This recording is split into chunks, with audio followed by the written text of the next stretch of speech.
എന്തിനാണോ ഇത്ര ബലം പിടിക്കുന്നത്? സഹകരിച്ച് മുമ്പോട്ട് പോകുന്നതല്ലേ നിങ്ങൾ രണ്ടു കൂട്ടർക്കും നല്ലത്.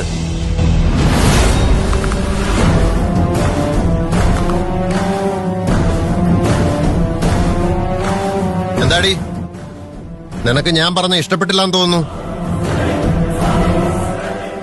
ഇവളാ ഈ സ്റ്റേഷനിൽ എല്ലാവരെയും ഗോപാൽജിക്കെതിരെ തിരിപ്പിച്ച് പ്രശ്നങ്ങൾ ഉണ്ടാക്കുന്നത്. ആണോ? അത്ഭുതമൊന്നുമില്ല. നീ ആ മാധവന്റെ മോളല്ലേ? അയാള് നിന്നെ പോലെ തന്നെയായിരുന്നു. തിന്നുകയില്ല, തീറ്റിക്കുകയില്ല. തനിക്കറിയാവോ, ഞാനിവിടെ ഉണ്ടായിരുന്നപ്പോ എനിക്കെതിരെ മേലുദ്യോഗസ്ഥർക്ക് പരാതി കൊടുത്ത ആളാ. ഞാൻ കൈക്കൂലി വാങ്ങിക്കുമെന്ന്. എന്നിട്ടിപ്പോ എന്തായി? അവരെനിക്കൊരു താക്കീത് തന്ന് വീണ്ടും ഡ്യൂട്ടിക്ക് അയച്ചു. അത്രേ ഉള്ളൂ. ഞാനിപ്പോ പ്രമോഷൻ കിട്ടി DYSP ആയി. സത്യസന്ധത കൊണ്ട് നിന്റെ അച്ഛന് എന്ത് നേടിയടി?